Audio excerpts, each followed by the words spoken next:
नबी का लब पर जो जिक्र है बेमिसाल आया, कमाल आया। नबी का लब पर जो जिक्र है बेमिसाल आया, कमाल आया। नबी का लब पर जो जिक्र है আমাদের লিল্লাহে তাকবীর, লিল্লাহে তাকবীর, লিল্লাহে তাকবীর। সম্মানিত উপস্থিতি, আমরা দেখতে পাচ্ছি আমাদের মাঝে এসে উপস্থিত হয়েছেন আমাদের আজকের অনুষ্ঠানের সম্মানিত প্রধান অতিথি, আন্তর্জাতিক Islamic scholar, writer and researcher, সম্মানিত প্রধান অতিথি ডক্টর মিজানুর রহমান আজহারি। আমরা আরেকবার তাকবীরের মাধ্যমে সম্মানিত প্রধান অতিথিকে সম্মানিত করতে চাই। লিল্লাহে তাকবীর। ধন্যবাদ।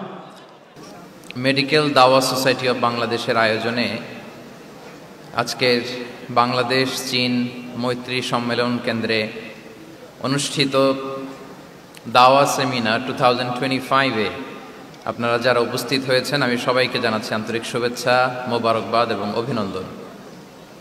আমরা শুরুতে আল্লাহ রব্বুল ইজ্জা ওয়াল জালালের দরবারে শুকরিয়া জ্ঞাপন করছি, যিনি আমাদেরকে এরকম চমৎকার একটি প্রোগ্রামে একত্রিত হওয়ার সুযোগ করে দিয়েছেন। আমরা পড়ছি কালিমাতুশ শুকর, আলহামদুলিল্লাহ।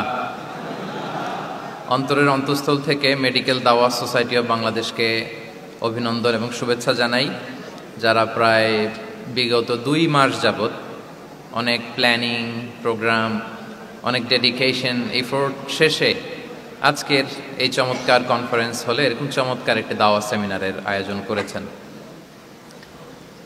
ডক্টরস ফোরামের সাথে আমার মনে হয় এর আগে আমি এত বড় কোনো প্রোগ্রামে জয়েন করিনি। ছোট ছোট কিছু প্রাইভেট ক্লোজ মিট আপে বসার, কথা বলার সুযোগ হয়েছে। আল্লাহ শুক্রিয়া যে আজকে এই প্রোগ্রামে দেশের বিভিন্ন মেডিকেলগুলোর বা মেডিকেল কলেজগুলোর প্রফেসরস, ডক্টর, স্টুডেন্টস তারা উপস্থিত হয়েছেন এবং আমি অত্যন্ত সম্মানিত বোধ করছি যে এরকম চমৎকার একটি প্রোগ্রামে আপনারা আমাকে মেহেরবানি করে ইনভাইট করেছেন। আপনারা একটা টপিক শুনেছেন, যে টপিকটা আজকে আমি কভার করব সেটা হচ্ছে মেথোডোলজি অফ প্রফেটিক দাওয়া and its relevance to contemporary global society. রাসূল সাল্লাল্লাহু আলাইহি ওয়াসাল্লাম কিভাবে দাওয়া কার্যক্রম পরিচালনা করতেন, ওনার মেথোডোলজি কেমন ছিল এবং বর্তমান সময়ের সাথে এর প্রাসঙ্গিকতা কেমন, এই টপিকটা নিয়ে আমি কথা বলবো।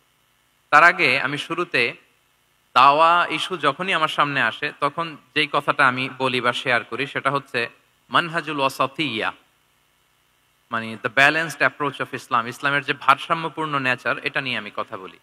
এবং আমার আলোচনার শুরুতে আমি সূরাতুল বাকারার 143 নম্বর আয়াত তেলাওয়াত করেছি, যেখানে আল্লাহ তাআলা বলছেন ওয়াকাযালিকা জাআলনাকুম উম্মাতান ওয়াসাতা লিতাকুনু শুহাদা আলান নাস। অনুরূপভাবে আমি তোমাদেরকে মধ্যমপন্থী জাতি বানিয়েছি বা মধ্যমপন্থী জাতি হিসেবে আবির্ভূত করেছি। উম্মাতান ওয়াসাতা মানে উম্মাতান আদলান ওয়া খিয়ারা, শ্রেষ্ঠ জাতি, ন্যায়পরায়ণ জাতি, এবং যারা শ্রেষ্ঠ, যারা ন্যায়পরায়ণ তারাই মূলত মধ্যমপন্থী জাতি। তো আল্লাহ তাআলা আমাদেরকে মধ্যমপন্থী জাতি বলেছেন। এই যে মধ্যম পন্থা আল ওয়াসাতিয়া, এটা ইসলামের অনেকগুলো অনন্য বৈশিষ্ট্যের মধ্যে থেকে একটি বৈশিষ্ট্য। বাট মাঝে মাঝে আমরা এই পন্থাটার কথা ভুলে যাই। ভুলে কি করি, অনেক সময় অনেক প্রান্তিক লেভেল থেকে কাজ করে ফেলি, চিন্তা করে ফেলি, অনেক সময় খুব বাড়াবাড়ি করে ফেলি, অনেক সময় ছাড়াছাড়ি করে ফেলি। বরং আমাদের থাকতে হবে মাঝামাঝি। তাহলে the first and foremost reminder today in this conference hall যে আমরা বাড়াবাড়িও করব না, ছাড়াছাড়িও করব না, আমরা মাঝামাঝি থাকবো। কোথায় থাকবো? জি, মাঝামাঝি, আল ওয়াসাতিয়া, যেটা শ্রেষ্ঠ এবং যেই মেথোডোলজির কথা কোরআন আমাদেরকে জানিয়েছে। আমি যদি এটাকে ইংরেজি করি ওয়াসাতিয়া, তাহলে ইংরেজি দাঁড়াবে এরকম যে the balanced nature of Islam, ইসলামের যেই ভারসাম্যপূর্ণ যে নেচার, এটার নাম হচ্ছে মূলত আল ওয়াসাতিয়া। আপনি যদি খেয়াল করে দেখেন যে কিভাবে আমরা অন্যান্য জাতিগোষ্ঠীর তুলনায় মধ্যমপন্থী জাতি, তাহলে দেখবেন যে আমরা যদি সাইয়েদনা ঈসা আলাইহিস সালামের ব্যাপারে কথা বলি, জেসাস ক্রাইস্টের ব্যাপারে, তাহলে দেখেন ওনার ব্যাপারে ইহুদি নাসারারা কেউ বাড়াবাড়ি করেছে, কেউ ছাড়াছাড়ি করেছে, আমরা একেবারে মিডল ওয়েতে আছি। যেমন ঈসা আলাইহিস সালামের ব্যাপারে খ্রিস্টানরা কি বলে জানেন? তারা বলে ঈসা আলাইহিস সালাম হচ্ছে আল্লাহর সন্তান, নাউযুবিল্লাহি মিন যালিক। Jesus Christ is the son of God, গডের সন্তান। তাহলে দেখেন কতটা বাড়াবাড়ি করলো, ঈসা আলাইহিস সালামকে উঠাতে উঠাতে খোদার আসনে নিয়ে বসালো। বাড়াবাড়ি হয়ে গেল না এটা? আচ্ছা, তাহলে একদল খুব বাড়াবাড়ি করলো। এবার যদি ইহুদিদের কথা চিন্তা করি, ইহুদিরা কি বলে? ইহুদিরা একেবারে উল্টো। তারা বলে ঈসা আলাইহিস সালাম হচ্ছে ইবনু জিনা, মানে জারদ সন্তান। নাউযুবিল্লাহ। দেখেন তাদের প্রত্যেকের আকীদা শোনা মাত্রই আপনাদেরকে বলা লাগতেছে না যে নাউযুবিল্লাহ বলেন, আপনারা স্বতঃস্ফূর্ত ভাবেই বলতেছেন নাউযুবিল্লাহ। তার মানে একদল বাড়াবাড়ি করলো, একদল ছাড়াছাড়ি। একদল বলল তিনি আল্লাহর সন্তান বলে একেবারে আল্লাহর উপরে উঠাই ফেলছে। আরেক দল নামাতে নামাতে একেবারে পদদলিত করলো, বলল তিনি হচ্ছেন বাস্টার্ড, মানে ইবনু জিনা, জারদ সন্তান। নাউযুবিল্লাহ মিন যালিক। একদল নিয়ে গেল একেবারে উপরে, আরেক দল একেবারে নিচে। কিন্তু আমরা কি বলি দেখেন, আমরা বলি ঈসা আলাইহিস সালাম উনি হচ্ছেন আব্দুল্লাহি ওয়া রাসূলুহু, তিনি হচ্ছেন আল্লাহ তাআলার দাস বা বান্দা এবং আল্লাহর সম্মানিত রাসূল। দেখুন কতটা ব্যালেন্স এই আকীদা। আমরা আব্দুল্লাহ বলার মধ্য দিয়ে বেসিকলি নাসারাদেরকে রিফিউট করি, তাদের প্রতিবাদ করি আমরা যে তোমরা যে বলেছো আল্লাহ সন্তান না, ওইদিকে উঠানো যাবে না, নিচে নামায় নিয়ে আসো, উনি আব্দুল্লাহ আল্লাহর দাস। আর রসুলহু, সম্মানিত রসুল বলে আমরা বেসিকলি ইহুদিদেরকে রিফিউট করি, তাদের প্রতিবাদ করি। আমরা বলি যে না, তোমরা যে বলেছো উনি জারদ সন্তান না, ওনার সম্মানকে পদদলিত করা যাবে না, উপরে উঠাইতে হবে, উঠায় রসুল ও সম্মানিত রসুল। তাহলে নাসারাদের আকীদা থেকে আমরা নিচে নেমে আসলাম, ইহুদিদের আকীদা থেকে আমরা উপরের দিকে গেলাম। ফলে এটা কি হলো? ব্যালেন্স হলো, ভারসাম্যপূর্ণ হলো, মধ্যম পন্থা হলো। তো আশা করি মধ্যম পন্থার উদাহরণটা বুঝতে পেরেছেন। আরেকটা ছোট্ট উদাহরণ দেই। আমাদের বোনদের যখন পিরিয়ড চলে তখন নাসারারা কি করে দেখেন, খ্রিস্টানরা তারা সবকিছু করে, কোনো বাছবিচার রাখে না, তখন এমনকি ফিজিক্যাল ইন্টিমেসিতেও যায়। যখন আমাদের বোনদের পিরিয়ড চলে তখন তারা ফিজিক্যাল ইন্টিমেসিতেও যায়, কোনো বাছবিচার নাই।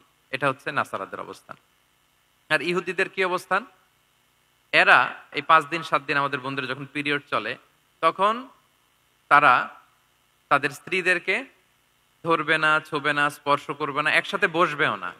তাদের ঘরে আলাদা একটা স্পেশাল রুম রাখে, ওই রুমের ভিতরে, ওই ঘরের ভিতরে তাদের 5 দিন 7 দিন ওইখানে কাটাইতে হয়। তোমরা আবার সুস্থ হলে তারপরে আসবো। দেখেন একদল খুব বাড়াবাড়ি করলো, আরেক দল ছাড়াছাড়ি করলো। কিন্তু আমাদের ইসলামে আমরা ব্যালেন্স, যে বোনদের যখন পিরিয়ড চলে হাজবেন্ড ওয়াইফ তখন স্বাভাবিক মেলামেশা, কথাবার্তা, ঘরের টুকিটাকি কাজ সবই করতে পারবে, ইল্লাল জিমা, যেটা আমরা কি ফিজিক্যাল ইন্টিমেসি বলি, ওইটা ছাড়া আমরা সবই করতে পারবো।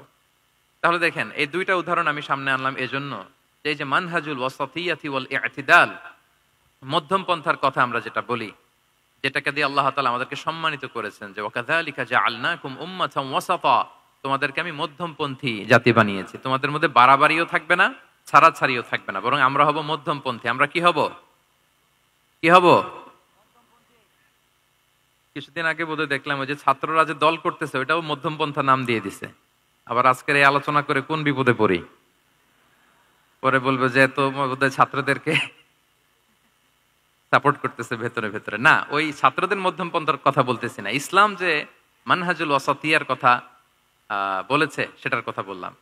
তো প্রিয় ভাইয়েরা, প্রথম কথা হচ্ছে আপনি যখন দাওয়া বলবেন তখন আমাকে মধ্যম পন্থা বলতেই হবে। আমরা যখন ইসলাম শিখবো, শিখাবো, ইসলাম বুঝবো, বুঝাবো, এই সব ক্ষেত্রে আমাদেরকে মধ্যম পন্থা অবলম্বন করতে হবে। আমাদের খেয়াল রাখতে হবে আমরা যেন এক্সট্রিম লাইনে না যাই, আবার খুব এক্সট্রা লিবারেল যেন না হয়ে যায়, আমরা যেন মধ্যমপন্থী একটা অবস্থানে থাকি। এবং দাওয়া দেওয়ার ক্ষেত্রে এটাই বলা হয়েছে, আল্লাহ তাআলা বলছেন উদউ ইলা সাবিলি রাব্বিকা বিল হিকমাতি ওয়াল মাউইদাতিল হাসানাতি ওয়াজাদিলহুম বিল্লাতি হিয়া আহসান। নবী আপনি লোকদেরকে আল্লাহর পথে ডাকুন, বিল হিকমা, প্রজ্ঞার সাথে, সুন্দর সুন্দর উপদেশ সহকারে, এবং কখনো তর্ক বিতর্কে জড়ানো লাগলে সেটা উত্তম ভাবে আপনাকে জড়াতে হবে। তার মানে এই যে ইসলাম বোঝার ক্ষেত্রে, প্রচারের ক্ষেত্রে মধ্যম পন্থার নীতি যেটা, প্রজ্ঞা বা সুন্দর উপদেশমালা দিয়ে দাওয়াত দেওয়া, এটাও মূলত মধ্যম পন্থারই বহিঃপ্রকাশ।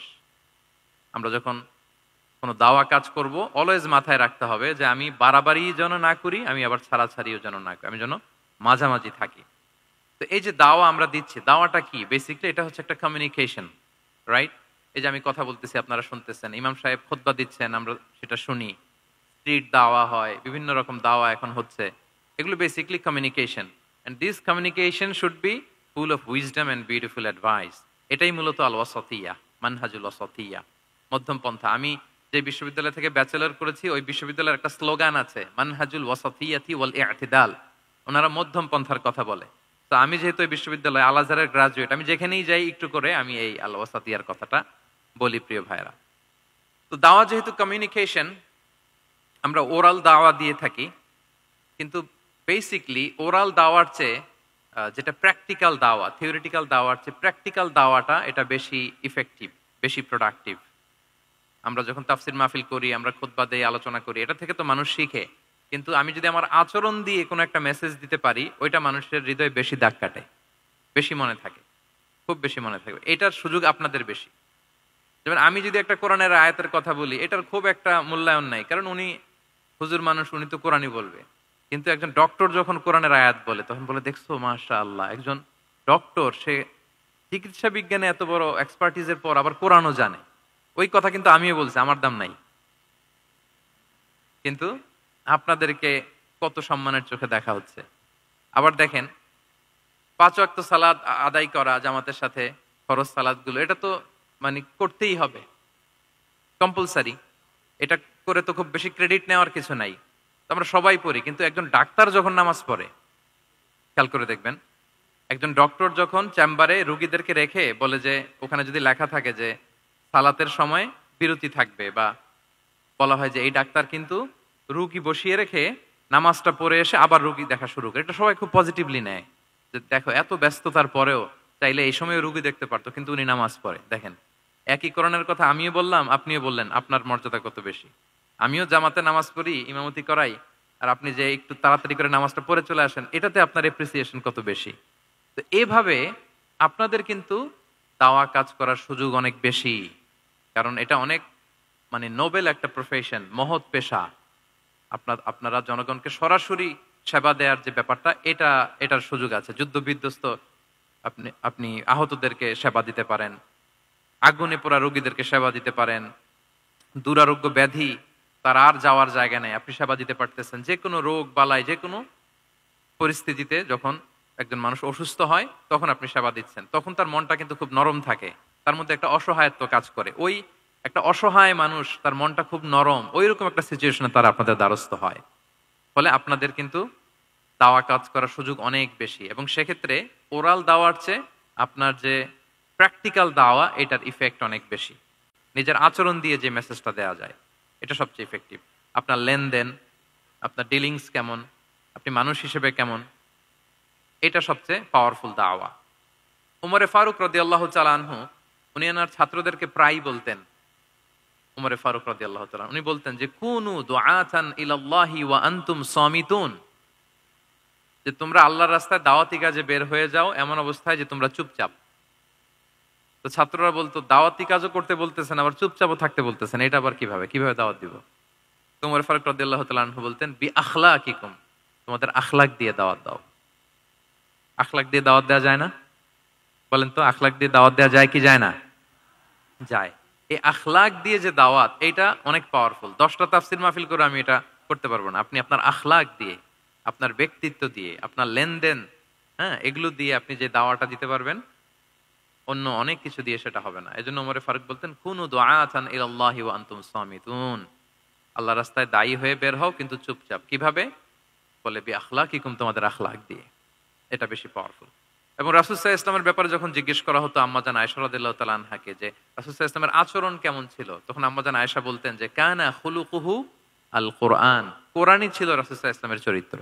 পুরো কোরআনে 30 পারায় থিওরিটিক্যালি যা বলা আছে রাসূল সাল্লাল্লাহু আলাইহি ওয়াসাল্লামের জীবনীতে, প্র্যাকটিক্যালি সেটা দেখানো আছে। Mobile should be in pocket. ভাইজান খুব দায়িত্বশীলতার সাথে একেবারে সামনে থেকে রেকর্ডিং করতেছেন, মাশাআল্লাহ। ওই যে শুরুতে বলছি যে সবাইকে দায়িত্বশীল হইতে হবে। আম্মাজান আয়েশা বলতেন, কানা খুলুকুহু আল কোরআন, রাসূল সাল্লাল্লাহু আলাইহি ওয়াসাল্লামের চরিত্র ছিল কোরআন। ইনদামা রাসূলুল্লাহ সাল্লাল্লাহু আলাইহি ওয়াসাল্লাম ইয়ামশি আলাল আরদ কাআন্নাল কোরআনা ইয়ামশি আলাই, রাসূল সাল্লাল্লাহু আলাইহি ওয়াসাল্লাম যখন মদিনার রাস্তা দিয়ে হেঁটে যেতেন, as if a living Quran is walking on the street, মনে হতো একটা জীবন্ত কোরআন রাস্তা দিয়ে হেঁটে হেঁটে যাচ্ছে। তো তাহলে we should try to be a living দাঈ, জীবন্ত দাঈ, প্র্যাকটিক্যাল দাঈ। এটা যদি আমরা হইতে পারি, তাহলে অনেক বেশি ইম্প্যাক্ট করা যাবে সোসাইটিতে, অনেক ইনফ্লুয়েন্স করা যাবে। যেটা বললাম যে আমাদের সততা, আচরণ, ব্যক্তিত্ব, পার্সোনালিটি, এগুলো দিয়ে আমরা যে দাওয়াটা দিতে পারি, ওরাল দাওয়া, বক্তব্য দিয়ে এটা অনেক সময় সম্ভব হয় না, এবং ডাক্তারদের জন্য এটা অনেক বড় একটা সুযোগ।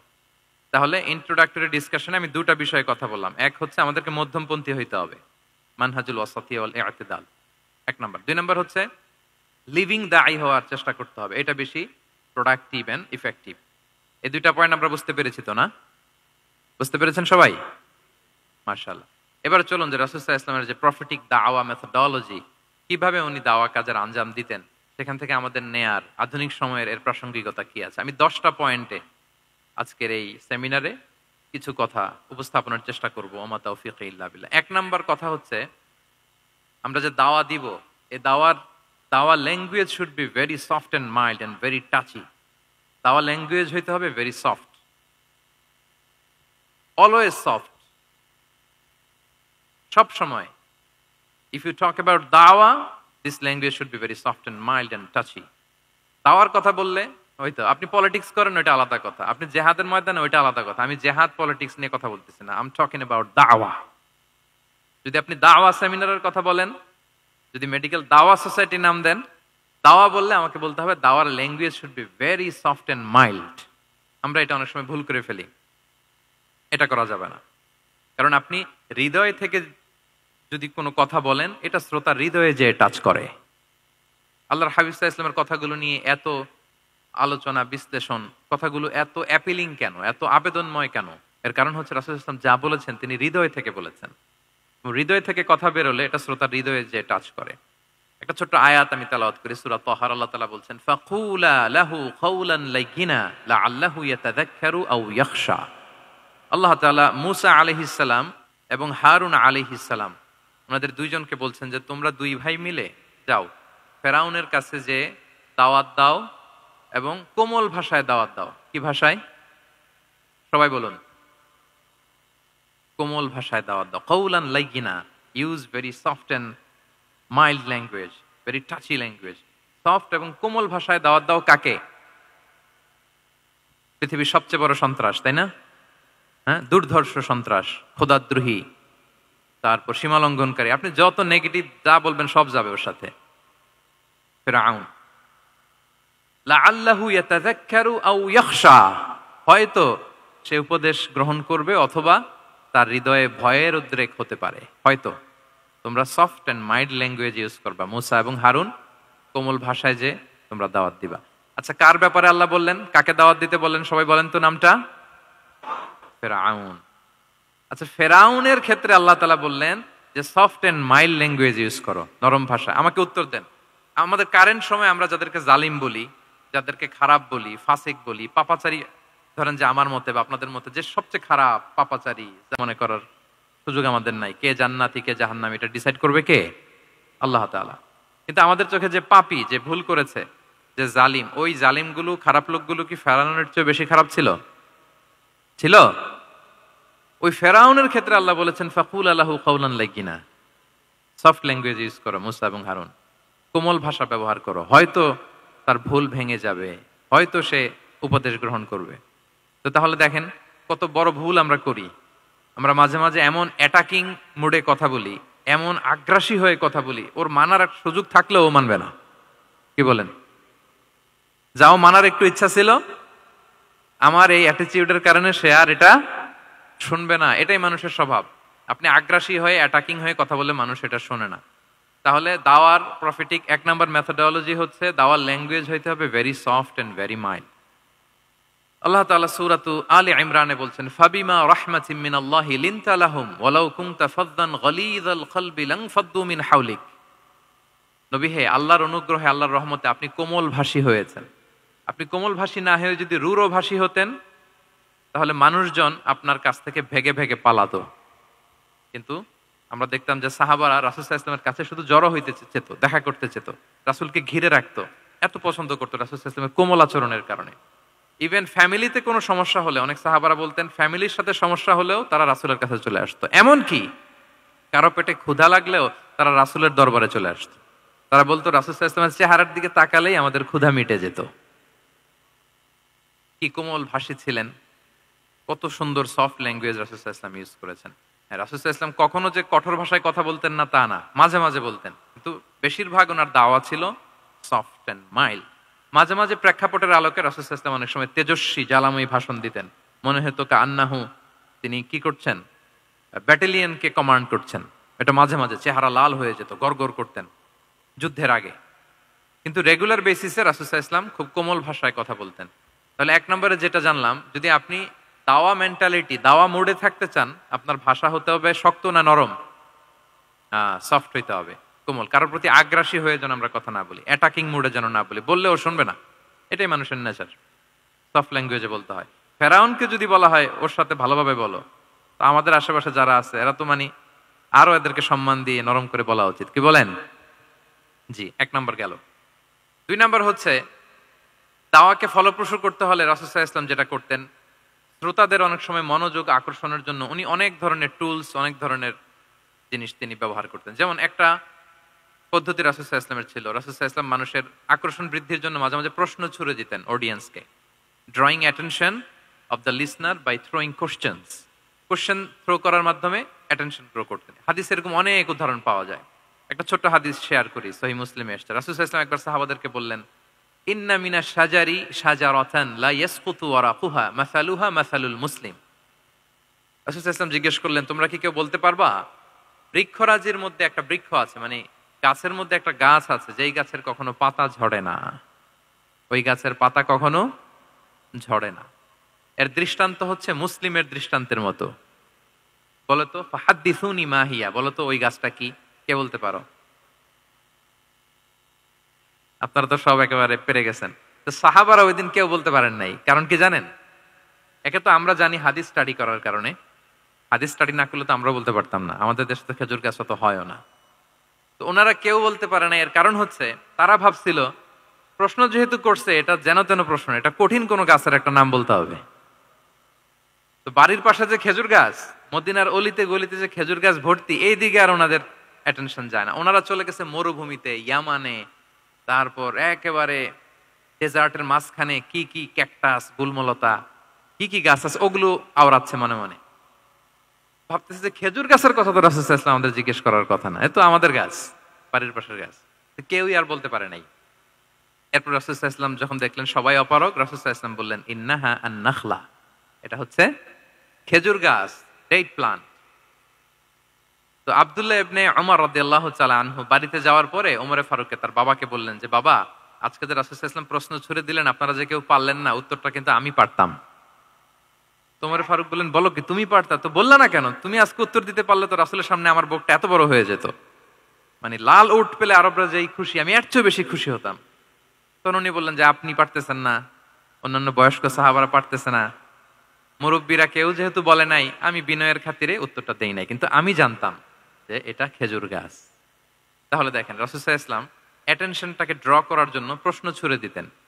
তো এই প্রশ্ন ছুড়ে দিয়ে কিন্তু আমরা মানুষের দৃষ্টি আকর্ষণ করতে হবে। আপনারা তো প্রশ্ন ছড়াই তো আপনাদের কাজ, যে কি অবস্থা, শরীরটা কেমন, পেট ঠিক আছে কিনা, ঘুম হয় কিনা, কমন প্রশ্ন না আপনাদের? আপনাদের কাছে গেলেই তো প্রথমে জিজ্ঞেস করে যে হজম হয় কিনা, তারপর ঘুম আসে কিনা, এই হয় কিনা, অনেক প্রশ্ন আপনারা করেন। তো এইভাবে আপনি যদি আস্তে আস্তে প্রশ্নের ছলে যদি তাকে আপনি দাওয়া দিতে চান, আপনি কিন্তু দিতে পারেন। এটা রাসূল সাল্লাল্লাহু আলাইহি ওয়াসাল্লামের একটা দাওয়া মেথোডোলজি ছিল। দুইটা বলে ফেললাম, একটা হচ্ছে দাওয়ার ল্যাঙ্গুয়েজ হতে হবে অনেক শক্ত, নাকি? হ্যাঁ, নরম, সফট এন্ড মাইল্ড। দুই নাম্বার হচ্ছে প্রশ্ন ছুড়ে দিয়ে শ্রোতাকে আকর্ষণ করা, মনোযোগ আকর্ষণ করা। তিন নাম্বার ভিজুয়াল এক্সপ্লেনেশন। রাসূল সাল্লাল্লাহু আলাইহি ওয়াসাল্লাম এটা করতেন যাতে করে আরো সহজে বোঝানোর জন্য। এটা নিশ্চয়ই আপনারা করেন।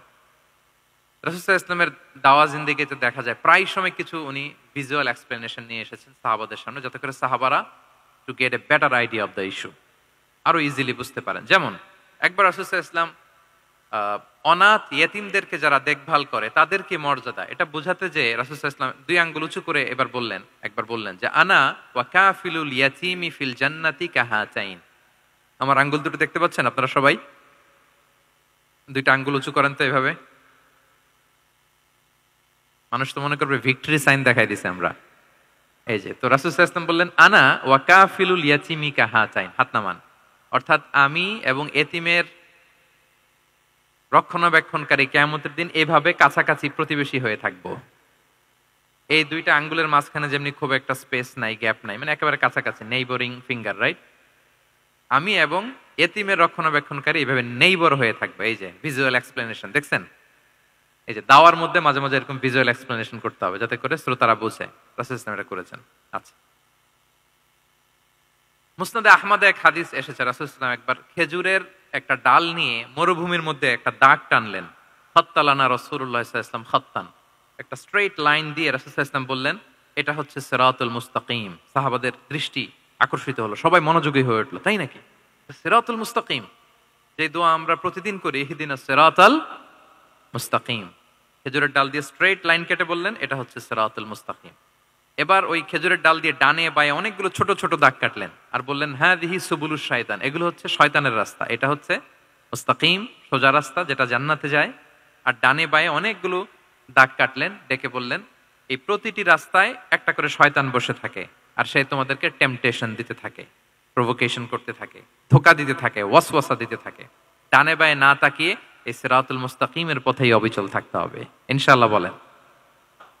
তাহলে দেখেন মরুভূমির মাঝখানে, তখন তো আর ওই যে এলইডি প্রজেক্টর থাকলে হয়তো রাসূল সাল্লাল্লাহু আলাইহি ওয়াসাল্লাম ওইটাই ব্যবহার করতেন, আমরা এটা এখন করতে পারি বোঝানোর জন্য। রাসূল সাল্লাল্লাহু আলাইহি ওয়াসাল্লাম খেজুরের ডাল দিয়ে মরুভূমির মধ্যে দাগ কেটে সাহাবীদেরকে এই ভিজুয়াল এক্সপ্লেনেশন দিলেন এবং সাহাবারা খুব সহজে বুঝতে পারলেন যে কোনটা সিরাতুল মুস্তাকিম, কোনটা সিরাতুশ শাইতান। এভাবে রাসূল সাল্লাল্লাহু আলাইহি ওয়াসাল্লাম ভিজুয়াল এক্সপ্লেনেশন ইউজ করতেন। আমরা বিশ্বাসীরা যে ভাই ভাই, মুমিনরা যে ভাই ভাই, আমাদের সম্পর্ক যে কত সুদৃঢ় মজবুত, এটা বোঝাতে যে একবার রাসূল সাল্লাল্লাহু আলাইহি ওয়াসাল্লাম বললেন আল মুমিনু লিল মুমিনি কাল বুনিয়ান, বিশ্বাসীরা তাদের সম্পর্ক হচ্ছে কাল বুনিয়ান, একটা সুদৃঢ় প্রাচীরের মতো, সীসা ঢালা প্রাচীরের মতো। ইয়াশুদ্দু বা'দুহু বা'দা, যেটার এক পাশ আরেক পাশকে মজবুত করে। Strengthening one part the others, এক পার্ট আরেক পার্টকে মজবুত করে। যেমন এই বিল্ডিং, এদিকে ভেঙে ফেললে এটা নড়বড়ে হয়ে যাবে। তিনি বুঝালেন যে সুদৃঢ় প্রাচীরের মতো হচ্ছে বিশ্বাসীদের সম্পর্ক। এটা বলে ওয়াসাব্বাকা বাইনা আসাবিহি, মানে ডান হাতের আঙ্গুলগুলো বা হাতের ভেতরে ভেবে ঢুকিয়ে দিলেন, বললেন যে এরকম মজবুত। সুবহানাল্লাহ, এই যে এই হাতের আঙ্গুলগুলো এই হাতে ঢুকিয়ে এরকম চাপ দিলে খুব শক্ত হয় না, মজবুত হয় না? রাসূল সাল্লাল্লাহু আলাইহি ওয়াসাল্লাম বললেন আমাদের বন্ধন হচ্ছে এরকম সুদৃঢ় মজবুত, সুদৃঢ় সীসা ঢালা প্রাচীরের মতো। আল্লাহু আকবার। তাহলে এই যে ভিজুয়াল এক্সপ্লেনেশন, রাসূল সাল্লাল্লাহু আলাইহি ওয়াসাল্লাম বোঝানোর জন্য এই যে এরকম দাগ কাটা, কখনো এইভাবে, হাদিসে এরকম অনেক পাওয়া যায়। আমি অল্প কয়েকটা, সময়ের টাইম কনস্ট্রেন্টের কারণে অল্প কয়েকটা নিয়ে আসলাম। তাহলে এটা রাসূল সাল্লাল্লাহু আলাইহি ওয়াসাল্লামের একটা দাওয়া মেথোডোলজি ছিল, বোঝানোর জন্য কত ইজিয়েস্ট ওয়েতে তিনি অডিয়েন্সের কাছে পৌঁছাতে পারেন। তিনি প্রয়োজনে ভিজুয়াল এক্সপ্লেনেশনের সহায়তা নিতেন। কয়টা গেল মেথোডোলজি? 3টা। আচ্ছা, 4 নাম্বার হচ্ছে গ্রাজুয়ালিটি, ধীরে ধীরে ধাপে ধাপে দাওয়া পরিচালনা করা, দাওয়া কাজ করা। এটাতে অনেক সময় আমরা ভুল করে ফেলি। আমরা অনেক সময় একটু রাশিং মেন্টালিটিতে থাকি, তাড়াহুড়ো।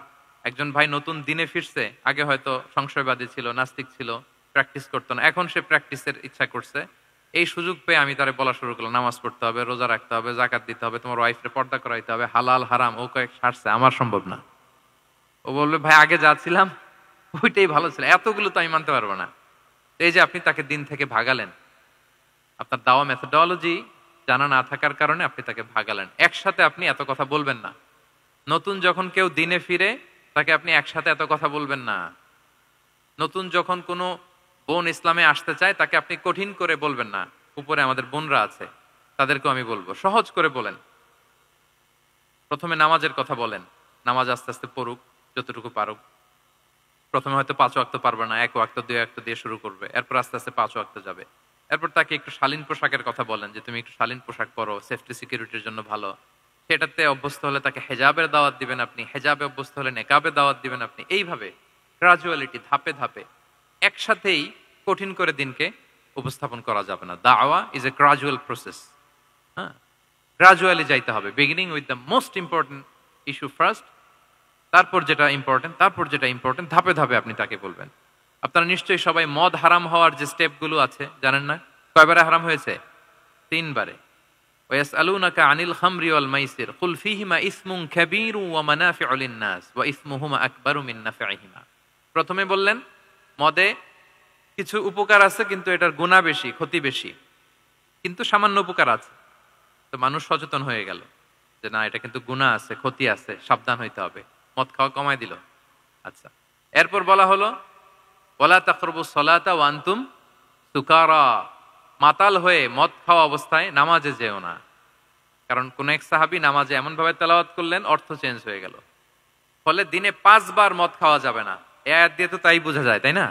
5 বারের জন্য যখন সাবধান হয়ে গেল, আরো তারা অভ্যস্ত হয়ে গেল। এরপরে নাজিল হলো ইন্নামাল খামরু ওয়াল মাইসিরু ওয়াল আনসাবু ওয়াল আজলামু রিজসুম মিন আমালিশ শাইতানি ফাজতানিবু।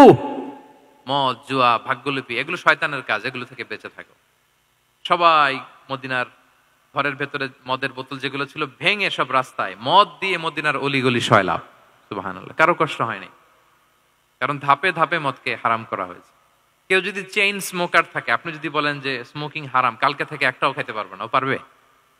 ও তো মারা যাবে। ও সব বাদ দিতে পারবে, স্মোকিং বাদ দিতে পারবে না। তো কি করবেন? তাকে আপনি অল্প অল্প করে, যে একটু একটু করে ছাড়ো। এই যে রমজান আসতেছে, সারাদিন তো করতেই পারবা না, রাতে 2-3টা করে খাইও, বেশি খাইও না।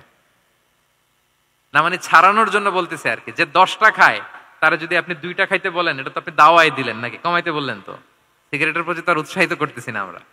চেইন স্মোকার ও 10টা ছাড়া হয় না প্রতিদিন। তো এই রমজানে আপনি তারা বললেন যে সারাদিন তো তুমি না খেয়ে থাকবা, রাতে 1টা 2টা বা 3টা গেল। প্রথম দশকে 3টা, এরপরের দশকে 2টা, তারপরের দশকে 1টা। যে 1টা খায় তারপরের দিন তো সে চাইলে ছেড়েও দিতে পারে, কি বলেন? এইভাবে গ্রাজুয়ালি তাকে ছাড়ানোর জন্য অভ্যস্ত করতে হবে।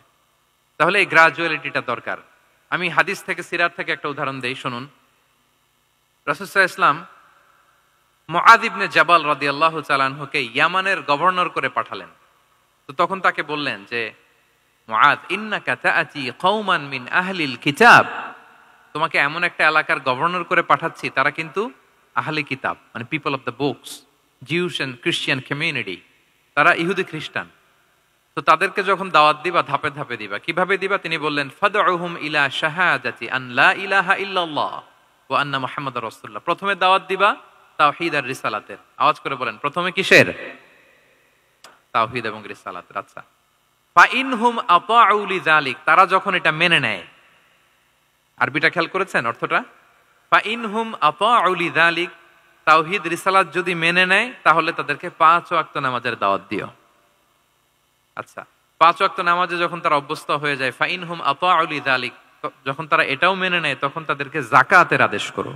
সুবহানাল্লাহ, সুবহানাল্লাহ। দেখেন ধাপে ধাপে, একবারে সবগুলো বিধান একবারে তাদের সাথে শেয়ার করতে বলেননি। প্রথমে তাওহীদের, রিসালাতের, মেনে নিলে সালাতের, মেনে নিলে যাকাতের, ধাপে ধাপে।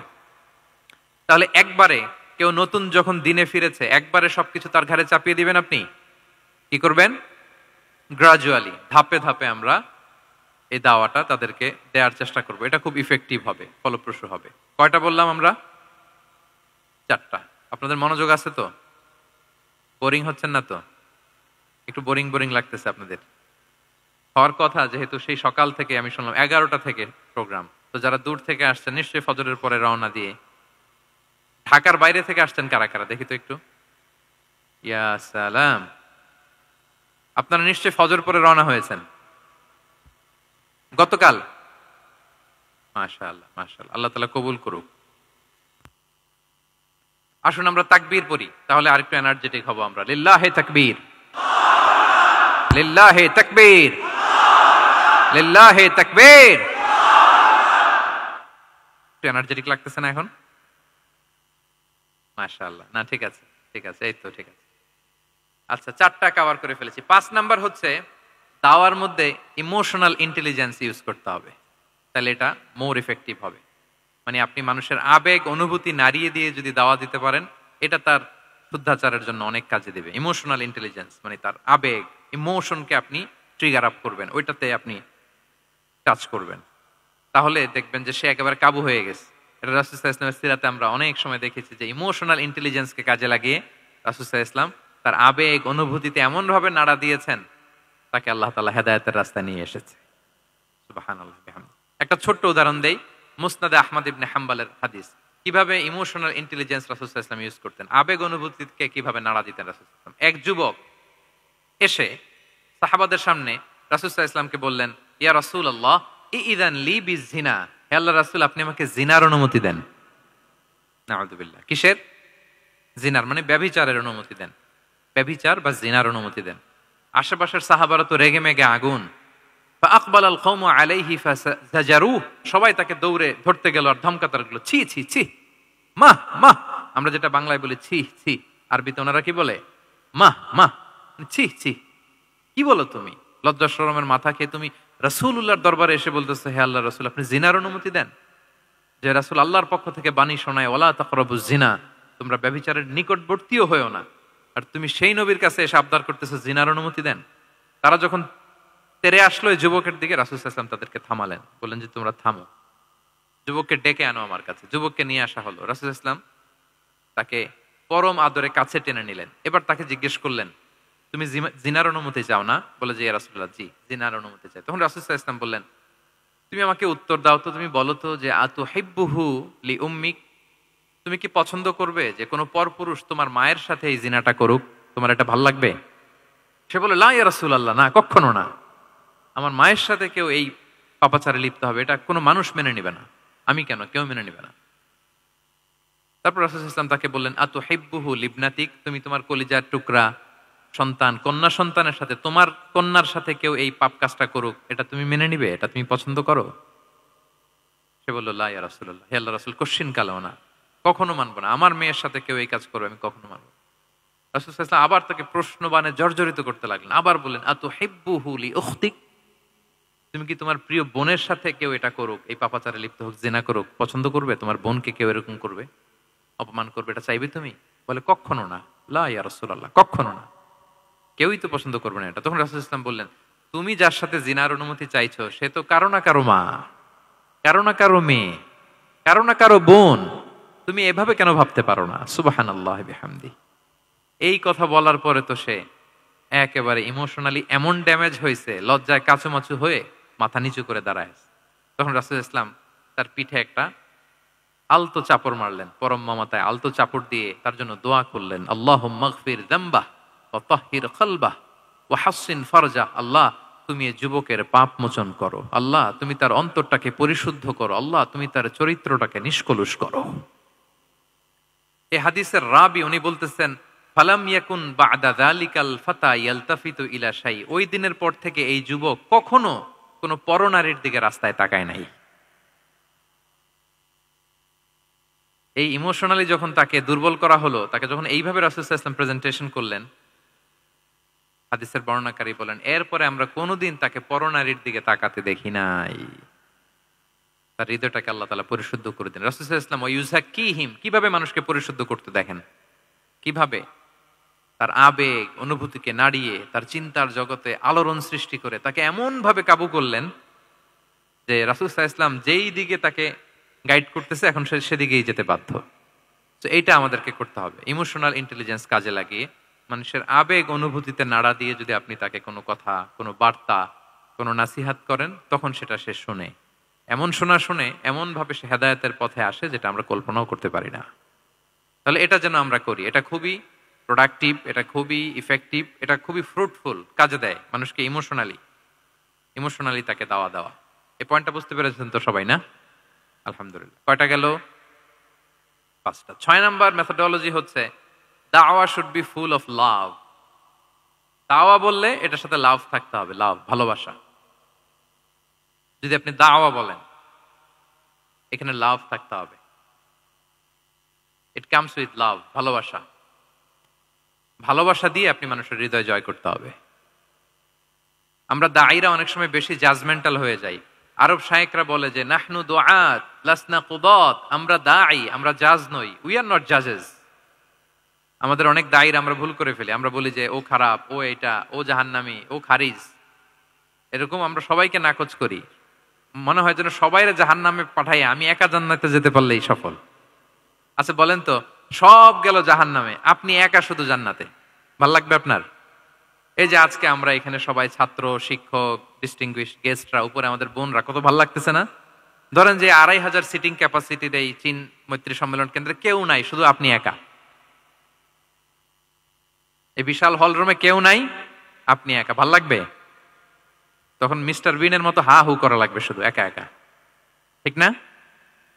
তো সবাইকে জাহান্নামে পাঠিয়ে শুধু আমি জান্নাতে গেলে এটা আমার ভাল লাগবে না ওই জান্নাতে। তো আমরা কিভাবে আমাদের জান্নাতের দলকে ভারী করতে পারি, এই চেষ্টাটা আমাদের বেশি বেশি করতে হবে, কি বলেন? তাহলে দাওয়া should be full of love, কারণ ভালোবাসা দিয়ে যা জয় করা যায়, কঠোরতা দিয়ে তা পারা যায় না। ভালোবাসা দিয়ে আপনি যেটা করতে পারবেন, কঠোরতা দিয়ে কখনো সেটা করতে পারবেন। আসুন আমরা হাদিস থেকে শুনি, সিরাত থেকে শুনি।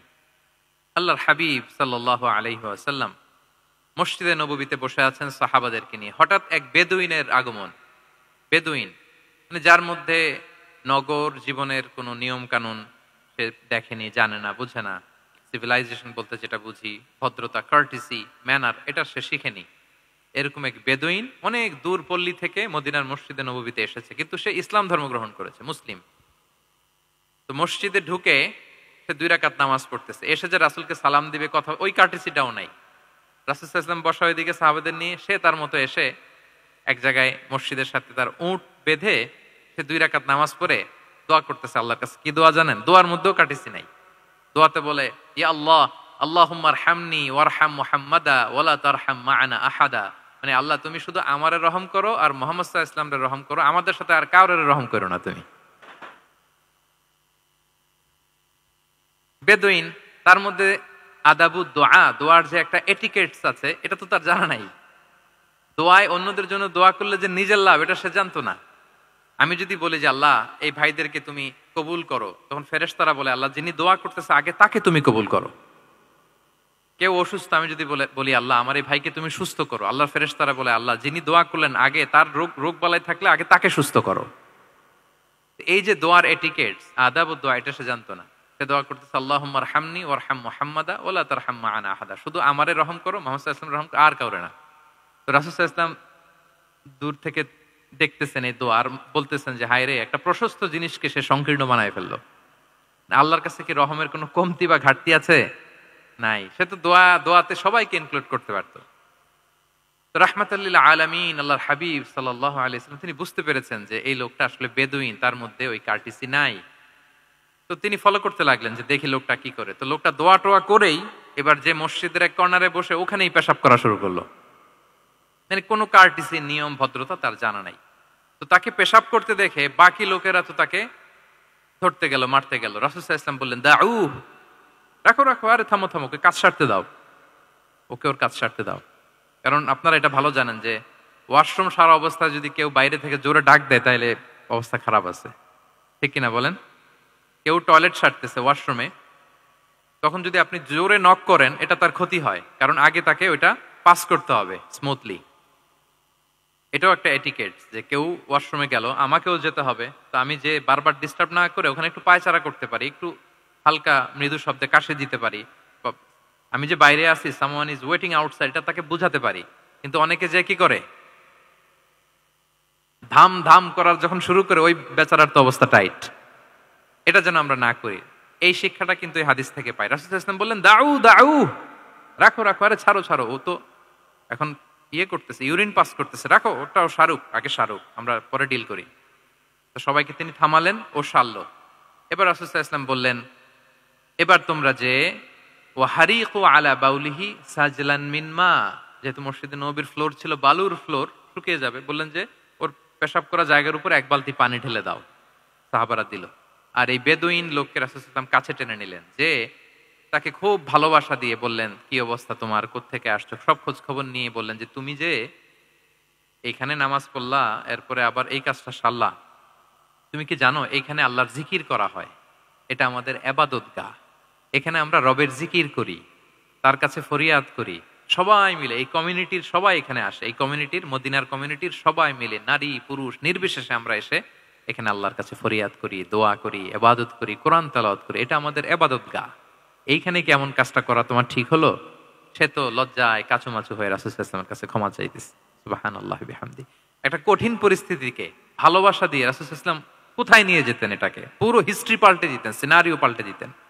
সাহাবারা অবাক হলো, তারাও শিখলো যে না, এরকম করা যাবে না। তখন তাকে এইভাবে ডিল করলেন। আর সাহাবারা যারা রাগারাগি করেছিল, সাহাবীদেরকে রাসূল সাল্লাল্লাহু আলাইহি ওয়াসাল্লাম বললেন ফা ইন্নামা বুইসতুম মুয়াসসিরিন ওয়া লাম তুবআসু মুআসসিরিন, মনে রেখো তোমরা সহজপন্থী হয়ে প্রেরিত হয়েছো, তোমরা কঠিন কট্টরপন্থী হয়ে, জটিলপন্থী হয়ে প্রেরিত হও নাই।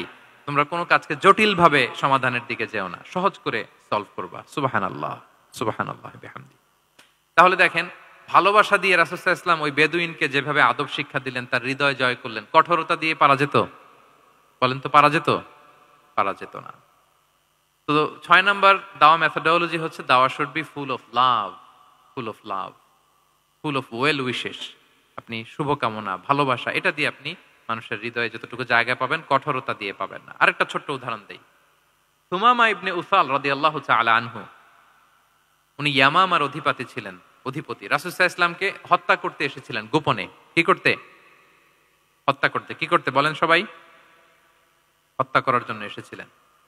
কিন্তু দুর্ভাগ্যক্রমে হত্যা করতে এসে সে ধরা পড়ে গেছে সাহাবীদের হাতে, হত্যা করতে পারে নাই সুমামা ইবনে উসাল। তো সাহাবীরা তাকে ধরে মসজিদে নববীর পিলারের সাথে বেঁধে রাখলো, ইসলামকে ডাকলো। তারা বলল যে ইয়া রাসূলুল্লাহ, দেখেন ইয়ামামা থেকে আসছে সুমামা ইবনে উসাল আপনাকে হত্যা করবার জন্য, তাকে আমরা ধরে ফেলেছি, আমরা বেঁধে রেখেছি। তো রাসূল সাল্লাল্লাহু আলাইহি ওয়াসাল্লাম তার কাছে যে তার খোঁজ খবর নিলেন প্রথম দিন, এবং তার সামনে যথারীতি তাওহীদ এবং রিসালার দাওয়াত দিলেন। ফিরে আসলেন, ফিরে এসে সাহাবাদেরকে বললেন, তোমাদের ঘরে ভালো রুটি আছে কার কাছে? রুটির কালেকশন, আটা পিষে রুটি বানাতে পারবে। একজন বলল আমি। বললো যে এটা সুমামাকে দিয়ে আস। তো দিয়ে আসলো। আরেকজন বললো ভালো তাজা খেজুর আছে কার কাছে? এক সাহাবী বললেন আমার কাছে। রাসূল সাল্লাল্লাহু আলাইহি ওয়াসাল্লাম বললেন যাও, এটা সুমামাকে দিয়ে আস। দিয়ে আসলেন। এরপরের দিন রাসূল সাল্লাল্লাহু আলাইহি ওয়াসাল্লাম যে আবার ইসলামের সৌন্দর্য, মাহাসিন আহকামি শারিয়া, ইসলামী শারিয়ার যে বিউটি অফ ইসলাম, এটা তুলে ধরলেন, ইসলামের যৌক্তিকতা তুলে ধরলেন। সে অবাক হতে লাগলো যে কিরে, যুদ্ধবন্দীদের সাথে মুহাম্মদ সাল্লাল্লাহু আলাইহি ওয়াসাল্লাম এবং তার অনুসারীরা এরকম আচরণ করে? সে তো যুদ্ধবন্দী, এত সুন্দর আচরণ। তাকে আবার ইসলামের সুশীতল বাণীগুলোর প্রতি আহ্বান করে রাসূল সাল্লাল্লাহু আলাইহি ওয়াসাল্লাম বাড়িতে এসে এবার নিজের যে উট আছে, উটকে যে পালে, সে রাখালকে বলল তুমি উটের দুধ দহন করে তাকে কিছু দুধ দিয়ে আসো, যাও। সুবহানাল্লাহ। আসছিল রাসূল সাল্লাল্লাহু আলাইহি ওয়াসাল্লামকে কি করতে? হত্যা করতে। তো তাকে ওটের গরম দুধ দিয়ে আসা হলো, সে পেট ভরে খেলো। তৃতীয় দিন এবার রাসূল সাল্লাল্লাহু আলাইহি ওয়াসাল্লাম যে ইসলামের যে ভবিষ্যৎ, ইসলাম মানলে যে জান্নাতে থাকা যাবে, এগুলো সব বললেন, এবং তাকে আরো অনেক মেহমানদারি করলেন, আপ্যায়ন করলেন। 3 দিন যখন রাসূল সাল্লাল্লাহু আলাইহি ওয়াসাল্লাম ইসলামকে তার সামনে এভাবে প্রেজেন্ট করলেন, আপ্যায়ন করলেন, ভালো আচরণ দেখালেন, সে অবাক হয়ে গেল। আল্লাহ তাআলা তার হৃদয়টাকে নূর দিয়ে আলোকিত করে দিলেন। 3 দিন পর রাসূল সাল্লাল্লাহু আলাইহি ওয়াসাল্লাম সাহাবীদেরকে ডেকে বললেন, যাও সুমামা ইবনে উসালের হাত পা গুলো যে রশি দিয়ে বেঁধে রেখেছো ছেড়ে দাও, রশিগুলো খুলে দাও। সাহাবারা বলেন কি ইয়া রাসূলুল্লাহ, সে তো খুনি, সে সুযোগ পেলেই তো অ্যাসাসিনেট করতো, তার রশি, হাতের রশি খুলে দিত আপনাকে মেরে ফেলবে। আল্লাহ রাসূল সাল্লাল্লাহু আলাইহি ওয়াসাল্লাম বললেন, না, আমি যা জানি তোমরা সেটা জানো না, যেটা বলেছি তাই করো। মসজিদে নববীর পিলারের সাথে তাকে যে বেঁধে রেখেছো, রশি খুলে দাও, হাত পা খুলে দাও। আল্লাহর হাবিব সাল্লাল্লাহু আলাইহি ওয়াসাল্লামের নির্দেশ মোতাবেক সাহাবারা ওনার হাত খুলে দিলেন, পা খুলে দিলেন। সুমামা ইবনে উসাল কারোর সাথে কথা না বলে, তার বাড়ি তো ইয়ামামা, সেখানেও ফিরে গেলেন না, অন্য কোনো শহরেও গেলেন না। তিনি মদিনা থেকে অনতি দূরে একটা খেজুরের বাগান আছে, ওখানে কুয়া আছে, উনি যে ওই কুয়ার পানি দিয়ে গোসল করলেন। গোসল করে পবিত্র হয়ে মসজিদে নববীতে রাসূল সাল্লাল্লাহু আলাইহি ওয়াসাল্লামের কাছে ফিরে আসলেন, আর এসেই ঘোষণা দিলেন, আশহাদু আল্লা ইলাহা ইল্লাল্লাহ ওয়া আশহাদু আন্না মুহাম্মাদার রাসূলুল্লাহ। সুবহানাল্লাহ, সুবহানাল্লাহ। তিনি বললেন যে আমি সাক্ষ্য দিচ্ছি আল্লাহ ছাড়া কোনো ইলাহ নেই, আরো সাক্ষ্য দিচ্ছি যে মুহাম্মদ আপনি আল্লাহর প্রেরিত বান্দা এবং রাসূল। সুবহানাল্লাহ পড়বেন না সবাই? এবার তিনি বললেন, মুহাম্মদ, আপনার চেহারার চাইতে অপছন্দের চেহারা পৃথিবীতে আর দ্বিতীয়টা আমার কাছে ছিল না, কিন্তু আজকের পর থেকে আপনার চেয়ে প্রিয় চেহারা, আপনার চেহারার চেয়ে প্রিয় কোনো চেহারা আমার কাছে আর নাই। ইসলামের চেয়ে অপছন্দনীয় ধর্ম আমার কাছে আর ছিল না, কিন্তু আজ থেকে ইসলামের চেয়ে পছন্দনীয় কোনো ধর্ম আমার কাছে নাই। মদিনার চেয়ে অপছন্দের শহর আমার কাছে ছিল না, তো আজ থেকে মদিনার চেয়ে কোনো প্রিয় শহর আমার কাছে নাই। সুবহানাল্লাহ। উনি গমের বড় ডিলার ছিলেন, গম ব্যবসা করতেন। উনার থেকে গম নিয়ে মক্কায় মুশরিকরা চলতো। তিনি ঘোষণা দিলেন, আজকে থেকে আমার এলাকার কোনো গম মক্কায় যাবে না। এবার মক্কাবাসী পড়ছে বিপদে, গম ছাড়া তো তারা খেতেও পারবে না। তারা আল্লাহর হাবিব সাল্লাল্লাহু আলাইহি ওয়াসাল্লামের কাছে চিঠি লিখে পাঠালেন যে, মুহাম্মদ, তোমার এই যে নতুন অনুসারী, সে যদি গম না দেয় আমাদের তো অবস্থা খারাপ, তুমি দয়া করে এই গমের সাপ্লাই আবার যাতে সে চালু করে তুমি একটু বলে দাও। আল্লাহর হাবিব সাল্লাল্লাহু আলাইহি ওয়াসাল্লাম আবার সুমামা ইবনে উসালকে বলে দিলেন, আবার সে সাপ্লাই চালু করলো। সুবহানাল্লাহ বিহামদি। এবং তিনি প্রথম তালবিয়া পাঠ করে উমরা করেছিলেন, ওনার আগে কেউ এভাবে উমরা করতে পারেনি। তাহলে দেখেন, আসলো খুনি হয়ে, আসলো কি হয়ে? খুনি হয়ে, আর ফিরে গেল নবী প্রেমিক হয়ে। সুবহানাল্লাহ। এটা কিভাবে সম্ভব হয়েছে? রাসূল সাল্লাল্লাহু আলাইহি ওয়াসাল্লামের উদারতা, ভালোবাসা। ঠিক কিনা বলেন? তাহলে আপনি যদি দাওয়ার কথা বলেন আমাকে, দাওয়া should be full of love. কারণ ভালোবাসা দিয়ে যা জয় করা যায়, কঠোরতা দিয়ে সেটা পারা যায় না। কয়টা গেল? 6টা। আর রইল কয়টা? 4টা। আগ্রহ আছে তো না শোনার? আচ্ছা, 7 নাম্বার হচ্ছে, 7 নাম্বার, রাসূল সাল্লাল্লাহু আলাইহি ওয়াসাল্লাম যদি কাউকে কারেকশন করতে চাইতেন, কখনো তাকে অপমান করতেন না, অন্যের সামনে তার নাম নিতেন না, নাম না নিয়ে তাকে শুধরে দিতেন। এটা দাওয়ার আরেকটা মেথোডোলজি। কেউ কোনো ভুল কাজ করলে তার নাম ধরে অন্যের সামনে লজ্জিত করতেন না। আমরা কিন্তু অনেক সময় করে ফেলি, করি না? অন্যের সামনে মানুষকে কারেক্ট করে, এটা ঠিক না। The way he use to correct others, আপনি যদি সিরাতের দিকে তাকান, সুবহানাল্লাহ, কিভাবে উনি অন্যকে কারেকশন দিতেন, নাম উল্লেখ করতেন না। আমরা এটা অনেক ভুল করি।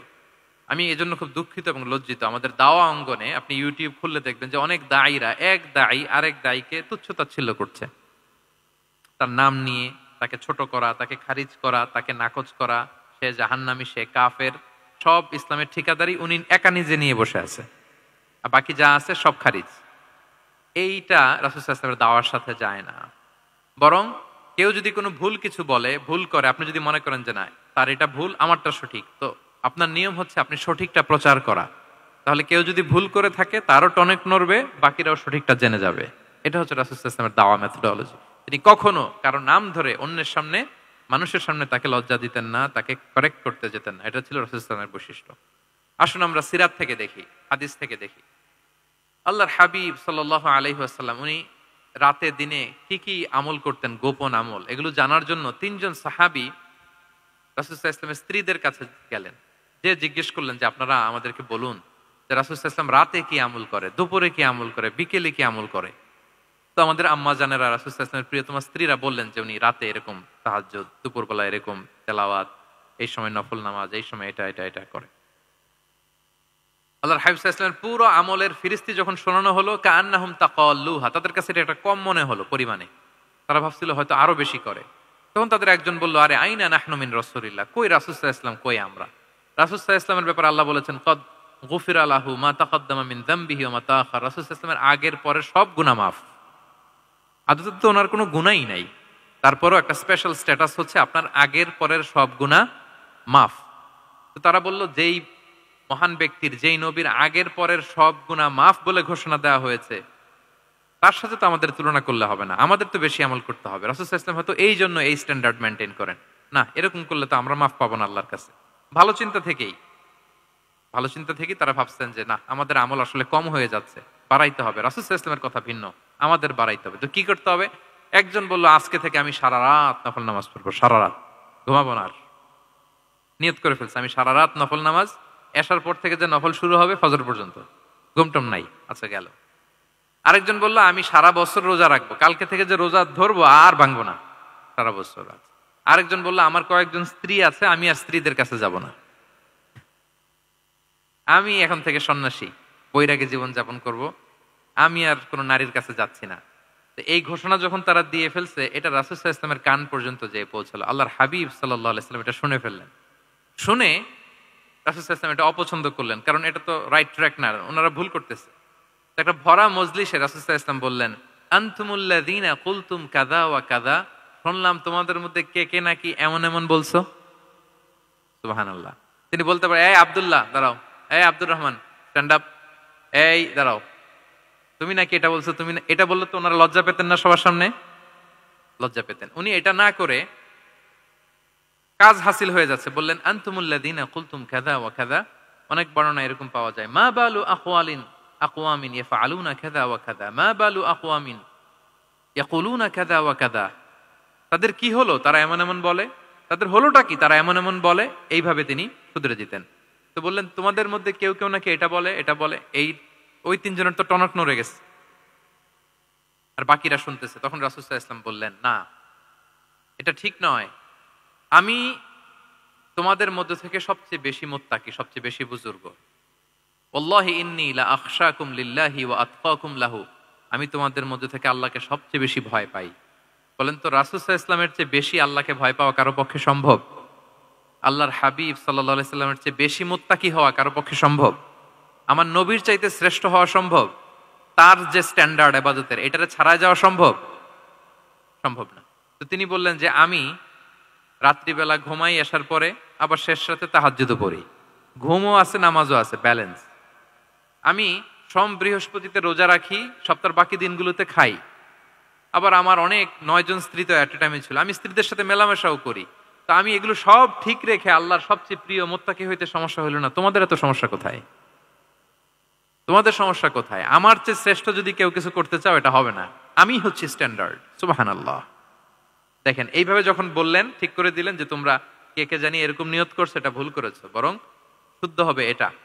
ওই 3 জনের টনক নড়ে গেছে, তারা শুধরে নিয়েছেন, আর বাকিরা সঠিক মেসেজটা, সঠিক নির্দেশনাটা জেনে গেল। তাহলে ওনাদেরকে কারেকশন করা হয়ে গেছে না অলরেডি? বলেন তো, ওনারা যে ভুল করছে কারেকশন হয়েছে কিনা? কিন্তু তাদেরকে অপমান করা হয়েছে। এই ভুলটা আমরা অনেক সময় করি। অন্যের সামনে কখনো নিজের ছেলেকে, নিজের স্ত্রীকে, বন্ধুকে বা যাকে, হঠাৎ হাসির রোল পড়লো কেন? এখানে কিছু কমন পড়ে গেছে নাকি কথা নিজের জীবনের সাথে? অন্যের সামনে এইভাবে আমরা যেন কারেক্ট না করি। কাউকে সংশোধন করতে চাইলে আল্লাহর হাবিব সাল্লাল্লাহু আলাইহি সাল্লামের দেখানো পথেই যেন আমরা সংশোধন করি। এটা হচ্ছে এই হাদিসের 1 নাম্বার শিক্ষা। আরেকটা শিক্ষা হচ্ছে ব্যালেন্স লাইফস্টাইল, ব্যালেন্স অ্যাপ্রোচ। আমরা জানলাম, অনেকে মনে করে, আমার পরিচিত কয়েকজন লোক আছে, আমি বলছি, তারা থামাইছে কিনা জানি না, আমার কাছে এসে শোনাইতেছে, হুজুর আমি সারা বছর রোজা রাখি। আমি বলছি, আপনার বলছে কি সারা বছর রোজা রাখতে? সারা বছর তো রোজা রাখা নিষেধ, এটাকে সওমে বিসাল বলে, এটা নিষেধ। বরং সবচেয়ে বেশি যদি কেউ রাখতে চায়, রাসূল সাল্লাল্লাহু আলাইহি ওয়াসাল্লাম বলছে, তাহলে সাওমুল্লাহি দাউদ, সিয়ামু দাউদ, দাউদ আলাইহিস সালামের রোজা। এর চেয়ে বেশি না। একদিন রাখবা, আরেকদিন ভাঙবা, একদিন রাখবা, আজকে রোজা রাখলে কালকে খাবেন, কালকে রাখবেন, এরপরের দিন রাখবেন, এরপরের দিন ভাঙবেন। এর চেয়ে বেশি রাখা যায় না। লাগাতার রোজা রাখা নিষেধ। লাগাতার 6 মাস 5 মাস সারা বছর অনেকে রোজা রাখে, এটা না জানার কারণে। তাহলে এই যে ইসলামের যে ব্যালেন্স লাইফস্টাইল, এটা আমরা জানলাম। কাউকে কিভাবে শুধরে দিতে হবে, কারেক্ট করতে হবে, কারেকশনের ওয়ে, এটা আমরা জানলাম। আরেকটা হচ্ছে ইসলাম যে the combination of material and spiritual life, এইটার একটা তথ্য আমরা জানলাম যে আপনার এই দুনিয়াও লাগবে, আপনার আখিরাতও লাগবে। আপনি সব ছেড়ে দিয়ে শুধু আল্লাহর রাস্তায় চলে গেলে ওইটা ইসলাম শিখায় নাই। ইসলাম যে আমাদেরকে ফরিয়াদ শিখায়, প্রার্থনা শিখায়, রব্বানা আতিনা ফিদ দুনিয়া হাসানা ওয়া ফিল আখিরাতি হাসানা ওয়া কিনা আযাবান নার। হে আল্লাহ, আপনি দুনিয়াতেও হাসানা দেন, আখিরাতেও হাসানা দেন। আগে চাইছি কোনটা, আখিরাত না দুনিয়া? সবাই বলেন তো, রব্বানা আতিনা ফিল আখিরাতি হাসানা ওয়া ফিদ দুনিয়া হাসানা, এরকম নাকি রব্বানা ফিদ দুনিয়া হাসানা? দেখেন, দুনিয়াটা আগে, দুনিয়াটা আগে। তো ব্যালেন্স, এই ভারসাম্য রাখাটা, আমি আলোচনা শুরুই তো করেছি ওয়াসাতিয়া, মানে ভারসাম্যপূর্ণ। ইসলামের নেচারটা হচ্ছে ব্যালেন্সড অ্যাপ্রোচ। এটা আমরা এই হাদিস থেকে শিখতে পারি। আমাদের অনেকেরই এটাতে ঘাটতি আছে, অনেক জ্ঞানী, অনেক স্কলার, অনেক তার কিছু, কিন্তু তার মধ্যে ভারসাম্য এবং পরিমিতি বোধ নাই। পরিমিতি বোধ, ভারসাম্য, ব্যালেন্স লাইফস্টাইল, এটা অনেকে অ্যাডপ্ট করতে পারে না। এটা বছরের পর বছর সাধনা করতে হয়, অ্যাডপ্ট করে নিতে হয় নিজের সাথে। তাহলে 7 নাম্বার হচ্ছে, কাউকে শুধরে দিতে চাইলে আপনি কিভাবে শুধরে দিবেন, এটা আমরা জানলাম। তাকে সবার সামনে লজ্জা দিয়ে শুধরে দেওয়া যাবে? তাহলে কৌশলে তাকে শুধরে দিতে হবে। পারা যাবে তো ইনশাআল্লাহ? কয়টা গেল? 8 নাম্বার। 8 নাম্বার হচ্ছে, এটা দায়ীদের জন্য অনেক বড় রিমাইন্ডার। সেটা হচ্ছে, আমরা যে দাওয়া দেই, এটা খেয়াল রাখতে হবে। আমি যা বলি ওটা সবার আগে অ্যাপ্লাই করতে হবে নিজের মধ্যে। আমরা অনেক সময় এটা করে ফেলি যে ভালো একটা হাদিস শুনলে, কোরআনের আয়াত শুনলে, একটা কিছু শুনলে মনে করি যে এগুলো এই সবার জন্য, মানে এটা বাদ, এখান থেকে শুরু, লাইনটা এখান থেকে শুরু, এইখান থেকে যারা আছে এই সবাই এগুলো পালন করবে, আমি এটার বাইরে। দেখবেন যার সাথেই কথা বলেন তার কোনো সমস্যা, তার দোষ, তার কিভাবে সেলফ ডেভেলপমেন্ট, আত্মোন্নয়ন, আত্মশুদ্ধি, শুদ্ধাচার, এগুলো নিয়ে কথা নাই। খালি বলেই যে কি সমস্যা রে ভাই সমাজে, জানেন শেষ হয়ে গেল দেশটা। তারপর রাজনীতিতে সমস্যা, সমাজে সমস্যা, হুজুরদের মধ্যে সমস্যা, ওদের মধ্যে সমস্যা, শুধু সমস্যা, মানে উনি সব জায়গায় সমস্যা দেখতে পায়। কিন্তু বেসিকলি আপনি যখন সমস্যা নিয়ে কথা বলবেন, সবার আগে খেয়াল করতে হবে যে ওই সমস্যায় আমি আক্রান্ত কিনা।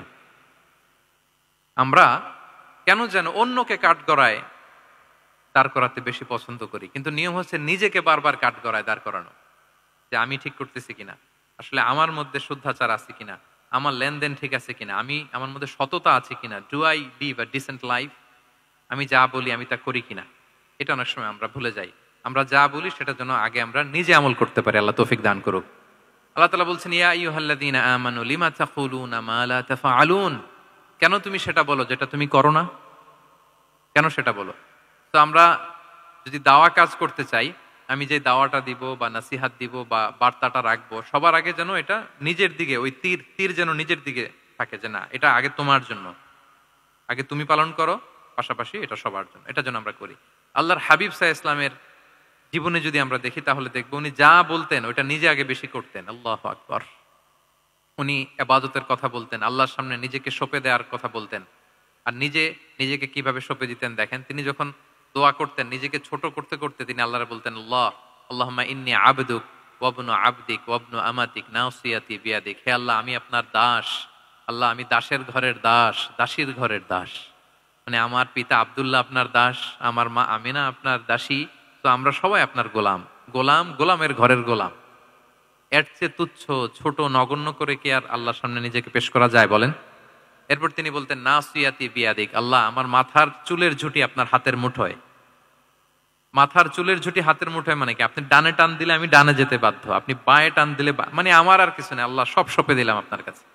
কিভাবে নিজেকে তিনি সঁপে দিতেন?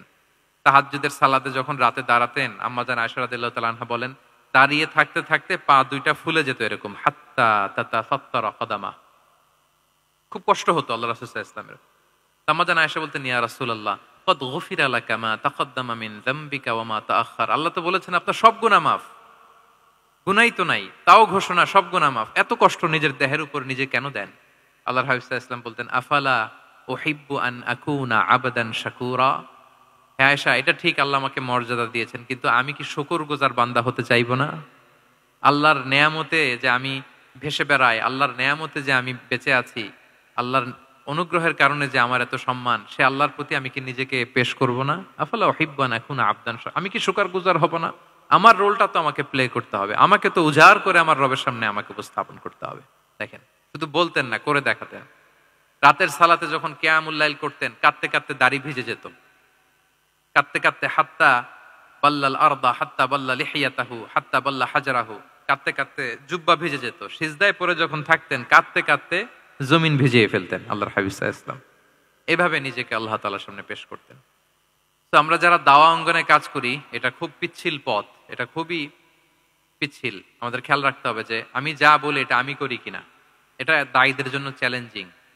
সে নিজে একটা ডিসেন্ট লাইফ লিড করা, তার নিজের মধ্যে সততা থাকা, নৈতিকতা থাকা, মোরালিটি, এথিক্স, ভ্যালিউজ নিয়ে যে আমরা বলি, ওই ভ্যালিউজের প্র্যাকটিস যেন আমাদের মধ্যে থাকে। আল্লাহ তাআলা আমাদেরকে তৌফিক দান করুক, আমরা পড়ি আমিন। 9 নম্বরে হচ্ছে কনসিডারেট হওয়া। রাসূল সাল্লাল্লাহু আলাইহি ওয়াসাল্লাম খুবই কনসিডারেট ছিলেন। এটা খুব গুরুত্বপূর্ণ, খেয়াল করে শুনুন। কনসিডারেট মানে খুব উচ্চ বিবেকবোধ সম্পন্ন ব্যক্তিত্ব, খুব বিবেকবোধ সম্পন্ন। আমাদের অনেকের মধ্যে এটা, আমাদের অনেকের সেন্স কাজ করে না। আল্লাহর হাবিব সাল্লাল্লাহু আলাইহি ওয়াসাল্লাম, he was a man of 6 senses. 6টা সেন্স ওনার কাজ করতো। সুবহানাল্লাহ, সুবহানাল্লাহ।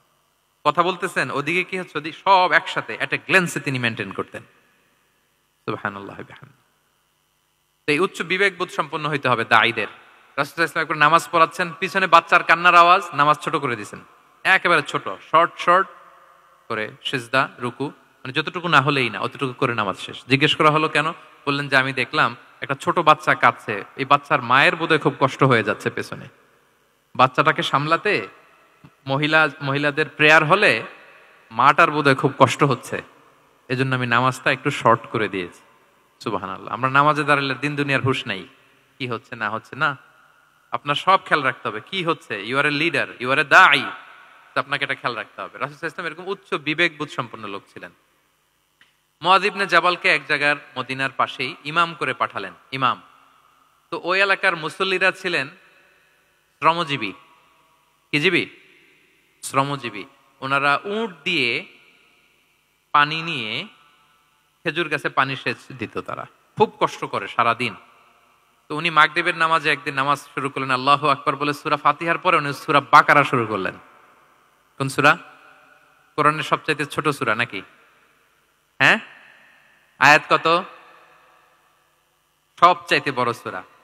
তো উনি হয়তো একটা খুব মানে চিল মুডে আছেন, একটা খুব ভালো মুডে আছেন, ইবাদতের একটা মুডে আছেন, উনার আবেগ থেকে উনি হয়তো সূরা বাকারা শুরু করে দিয়েছেন, তেলাওয়াত করে করে মজা পাচ্ছেন, করতেছেন। কিন্তু পিছনে মুসল্লিরা হচ্ছে শ্রমজীবী, সারাদিন খেতে খামারে খেজুর বাগানে কাজ করে ওনারা নামাজ পড়তেছেন। একদল তো নামাজ ছেড়ে দিছে, ছেড়ে দিয়ে নিজেরা নামাজ পড়ে আল্লাহর হাবিব সাল্লাল্লাহু আলাইহি ওয়াসাল্লামের কাছে যে বিচার দিলেন যে ইয়া রাসূলুল্লাহ, দেখেন এমন একজনকে ইমাম হিসেবে পাঠালেন, উনি মাগরিবের নামাজ শুরু করছে সূরা বাকারা দিয়ে। আমরা হচ্ছে শ্রমজীবী মানুষ, আমরা কি পারি এত সময় দাঁড়িয়ে থাকতে? রাসূল সাল্লাল্লাহু আলাইহি ওয়াসাল্লাম খুব রেগে গেলেন, খুব। মুআয ইবনে জাবাল রাদিয়াল্লাহু তাআলা আনহুকে ডেকে পাঠালেন, ডেকে কি শব্দ ইউজ করছে জানেন? উনি বললেন, আফাত্তানুন আনতা ইয়া মুআয। ফাত্তান মানে ফিতনাবাজ। হে মুআয, তুমি কি সমাজে ফিতনা ছড়াচ্ছ? তোমাকে পাঠালাম সেখানকার ইউনিটি ধরে রাখতে, ইমাম হয়ে নামাজ পড়াবা, তালিম দিবা। আফাত্তান আনতা ইয়া মুআয, তুমি ফিতনা ছড়াচ্ছ? তুমি কেন সাব্বিহ ইসমা রাব্বিকাল আলা তোমার মুখস্থ নাই? ওয়াশ-শামসি ওয়া দুহাহা মুখস্থ নাই? হাদিসে দুইটা সূরার কথা, যে এই সাইজের সূরাগুলো পারো না, তুমি এগুলো দিয়ে নামাজ পড়াবা যাতে ওদের কষ্ট না হয়। ওরা তো শ্রমজীবী সাহাবী, ওদের দিকে তো তোমার খেয়াল রাখতে হবে, কনসিডারেট হতে হবে। সুবহানাল্লাহ বিহামদি।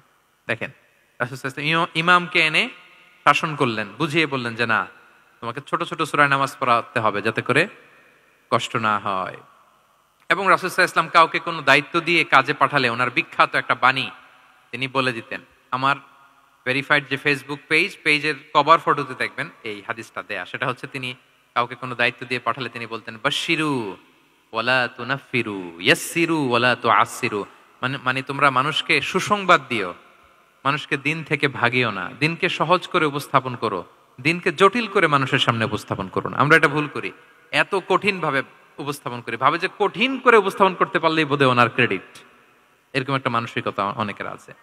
কোন মুফতি যদি এমন কোন ফতোয়া দেয় যেটা সমাজের অধিকাংশ মুসলিম চেষ্টা করেও মানতে পারতেছে না, কঠিন হয়ে যাচ্ছে, তার মানে something is missing in the ফতোয়া, something is missing in the legal opinion, and the মুফতি should revise the issue again and again. তাকে আরো মুফতিদের সাথে রিভাইজ করতে হবে, আরো কিভাবে জীবন ঘনিষ্ঠ করে মাসালাটা দেয়া যায় তাকে এটা ভাবতে হবে। কারণ আল্লাহ দিনের মধ্যে জটিলতা রাখেননি, কাঠিন্যতা রাখেননি। আমরা দিনকে কঠিনভাবে মানুষের কাছে উপস্থাপন করি, মানুষকে ভয় দেখাই, আমরা হতাশ করি, দিন থেকে ভাগাই। রাসূল সাল্লাল্লাহু আলাইহি ওয়াসাল্লাম বলেছেন, খবরদার দিন থেকে ভাগিও না, সহজ করে মানুষের কাছে উপস্থাপন করো, দিনকে জটিল করে মানুষের কাছে উপস্থাপন করবে না। তো তাহলে কনসিডারেট ছিলেন রাসূল সাল্লাল্লাহু আলাইহি ওয়াসাল্লাম, খুব উচ্চ বিবেক বোধ সম্পন্ন ব্যক্তি ছিলেন। একবার মাগরিবের সালাতে অথবা এশার সালাতে হাদিসে এসেছে যে ইহদা সালাতাইল ইশা মানে মাগরিব অথবা এশায় হাসান হুসাইন রাদিয়াল্লাহু তাআলা আনহুমাকে নিয়ে তিনি নামাজে গেলেন। নামাজের এক পর্যায়ে সেজদারত অবস্থায় ওনার নাতি হাসান রাদিয়াল্লাহু তাআলা আনহু ওনার কাঁধের উপরে চেপে বসলেন, দীর্ঘ সেজদা দিলেন।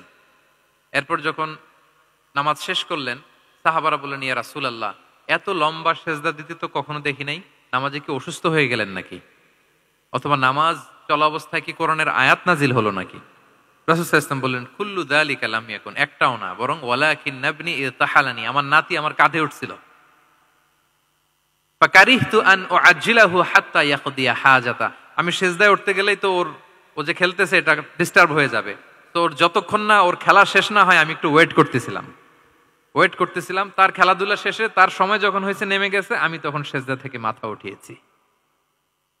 কি কনসিডারেট ছিলেন দেখেন, কি উচ্চ বিবেক বোধ সম্পন্ন, অন্যের যাতে কষ্ট না হয়, অন্যের যে কোনো কনসার্ন, এগুলো সব তিনি খেয়াল রাখতেন। তো দাঈদের এরকম সিক্স সেন্সের অধিকারী হওয়ার চেষ্টা করতে হবে। আল্লাহ তাআলা আমাদেরকে তৌফিক দান করুক। কয়টা গেল? 9টা। আর একটা সর্বশেষ, এটা খুব গুরুত্বপূর্ণ, আপনাদের সাথে খুবই রিলেভেন্ট, মনোযোগ দিয়ে শুনুন। সেটা হচ্ছে প্রপার টাইমিং ফর দাওয়া। দাওয়ার জন্য টাইমিংটা খুব গুরুত্বপূর্ণ। টাইমিং ইজ প্রপার টাইমে যদি দেন ওটা ক্লিক করবে, ওটা স্পার্ক করবে। আর যদি সময় মতো না হয় ওটা কাজ করবে না। প্রপার টাইমে প্রপার দাওয়াটা দিতে হয়, সঠিক সময়ের অপেক্ষা করা, যখন সেই সময়টা আসছে তখন দাওয়া দেওয়া। বুঝতে পেরেছেন না ব্যাপারটা? একটা ছোট্ট উদাহরণ দেই। এক ইহুদি কিশোর রাসূল সাল্লাল্লাহু আলাইহি ওয়াসাল্লামের খেদমত করতো। ইহুদি কিশোর, কোন ধর্মের কিশোর বলেন তো? ইহুদি কিশোর। প্রায় আসতো রাসূল সাল্লাল্লাহু আলাইহি ওয়াসাল্লামের কাছে, আসতো রাসূল সাল্লাল্লাহু আলাইহি ওয়াসাল্লামের সেবা করতো, কিন্তু তাকে কখনো রাসূল সাল্লাল্লাহু আলাইহি ওয়াসাল্লাম দিনের দাওয়াত দেন নাই। ছেলেটা ইহুদি, কিন্তু তার সামনে কখনো দিনের দাওয়াত তিনি দেন নাই। একদিন দেখে যে ওই ছেলে আসে না, লাগাতার এরকম কয়েকদিন যাবত ওই ছেলে আর আসে না। তখন রাসূল সাল্লাল্লাহু আলাইহি ওয়াসাল্লাম খোঁজ নিলেন যে কি হয়েছে। তখন রাসূল সাল্লাল্লাহু আলাইহি ওয়াসাল্লাম শুনতে পেলেন যে ছেলেটা অসুস্থ। ছেলেটা কি অসুস্থ? আল্লাহর হাবিব সাল্লাল্লাহু আলাইহি ওয়াসাল্লাম তার বাসায় গেলেন, যে দেখতেন যে বিছানায় পড়ে আছে ছেলেটা।